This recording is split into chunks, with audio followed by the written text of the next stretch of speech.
My name is Mr Philleas Fogg from 7 Savile Road in Billington, London, England.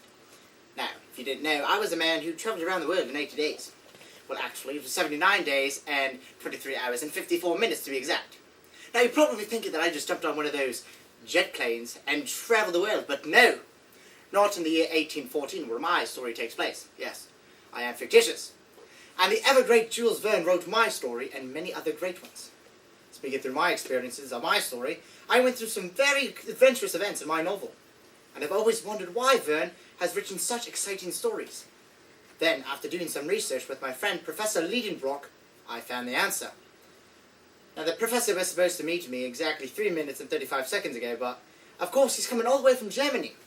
So in his absence, I am going to begin explaining my knowledge of the founder of science fiction, or Jules Verne. Now, Mr. Verne was born February 8th, 1828, in Nantes, France. His parents, Pierre Verne and Sophie Allotte de la Rue, were both very proud to have such a magnificent child brought into their lives.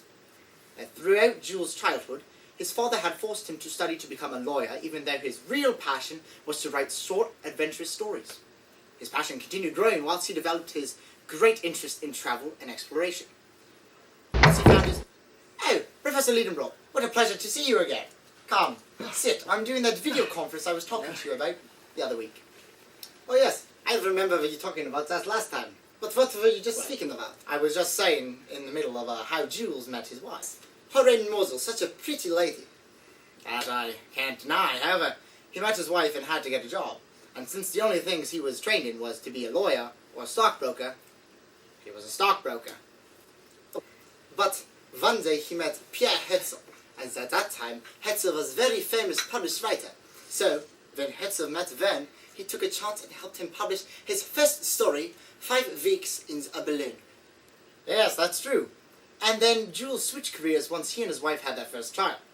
Jules received his payment from his first story and began to do more adventurous things, such as travelling across Europe in a boat, and he also flew over Africa. His adventurous experiences are what led Verne to write such beloved stories like mine. Oh, and mine! Yes, and yours. Now, another thing that Jules Verne did in his childhood was boating with his brother Paul. They'd sail up and down the river behind their house in France. Another crazy thing that Verne did was escape his parents. Yes. One day Jules went on the boat and began to depart France and to make all his dreams a reality. However, his father caught him, and when Jules was entering the port to go in the boat, his father caught him and brought him home. And so then, after this incident, Jules decided that the best way to have adventures was through his novels and in his mind.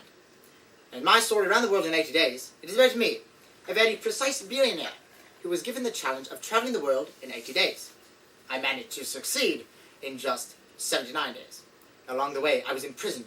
I made lots of friends. I almost lost my life, but I met the love of my life. However, when my novel was published, a man named George Francis Train said he was the real Phileas Fogg. His only way to justify his remark was that he took 4 tours around the world, one of which was being in 80 days. And he too was imprisoned. Pfft, imprisoned. They're never some people! My book, on the other hand, was inspired by the event when geologists stopped looking deep into the earth, and they came to the conclusion that humans only began to exist after the last ice age. But I went against what everyone said and traveled deep into the earth and discovered that there was still life on a whole new world under ours. It was quite magnificent. Jules had such an imagination. We met dinosaurs, ape men, sea monsters, and so much more. Yes. Well, I saved my good friend Passepartout, and I saved my wife Aurora. Oh, she is the most beautiful girl in the world. Hey, didn't your nephew Axel have a love interest too? Oh yes, that is true. To his girlfriend Gretel. Oh, she is so sweet. She must be. Jules wrote our novels at the same time when he was falling in love with his wife. That's why our stories share the same love interest, you know? That is probable. Very, very likely. My nephew always talks about her so nicely. He's such a good boy. Yes, unlike Jules' nephew. Do you want to know what his nephew Gaston did to him? Well, on March 9th, 1886, Verne came home to Gaston with a gun pointed at him. He shot twice. The first shot missed. The second hit Verne in his left leg, which gave him a permanent limb. That is not a nice house welcoming gift. I concur. Since then, Gaston was sent to an asylum. It served him right, though. And that was the turning point for all of Jules Verne's happy stories. A few years later, after the shooting accident, Hetzel passed away, and so did Jules' mother. That was a very sad year for Verne, and this also was the year that his novels became more dark. It was a very, very sad time for Verne. Very hard on anyone, and any person. Also, Hetzel's son took over his father's company, and he wasn't taking it as seriously as his father, letting things go aside real easily. And this ultimately changed the personality of Jules Verne for the worst. Not only was Jules Verne a novelist, he was also a politician. He ran for an election and was elected town councillor for 15 years. That is really good for on his part. Indeed. But Professor, Jules was not only a politician and a novelist, he was also an inventor. In all of the 88 books that Verne wrote, he had to make up some inventions, right? And shockingly, 8 out of the countless inventions actually became reality. Inventions such as the electric submarine, newscast, solar sails, lunar modules, skywriting, video conferencing, like this, tasers, and solar spaceships that splashed down. He thought of them, and then after he died, they were invented. Wow!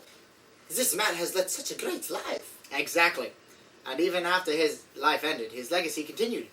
His great-grandson discovered an unpublished manuscript in 1989, and it was about worldwide communications and how it will affect the happiness of people and ultimately lead to their demise.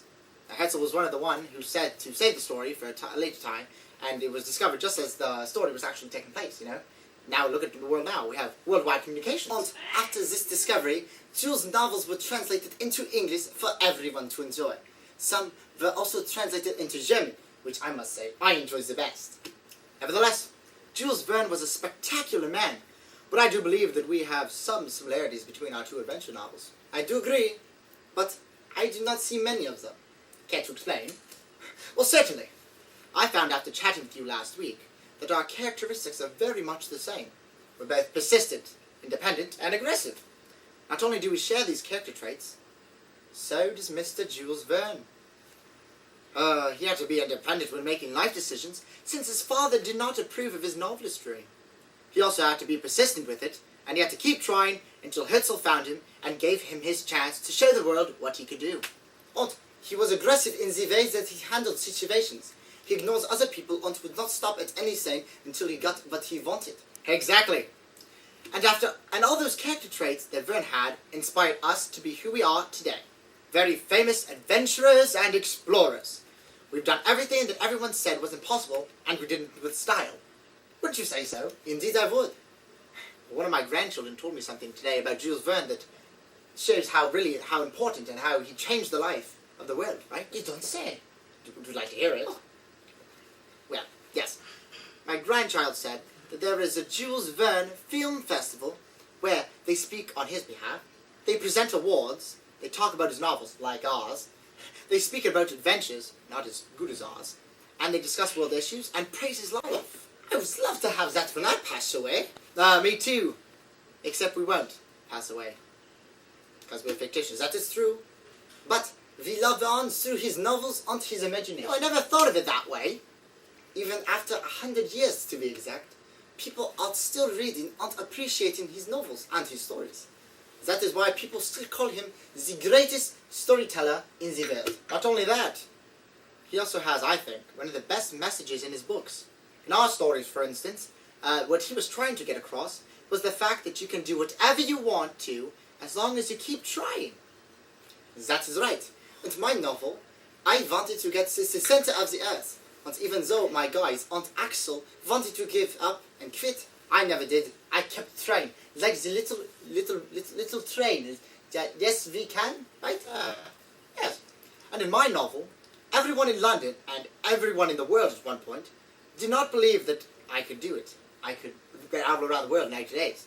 But they were all discouraging me, even though countless challenges came up in my team's path. We pushed through it and reached our goal. Verne was trying to push is that no matter what you are trying to achieve, you can get it as long as you keep trying, no matter what you have to go through, and no matter what people say. And also, no matter what the odds are. Our stories are both about ordinary, everyday people who both go on extravagant journeys to reach an almost impossible dream.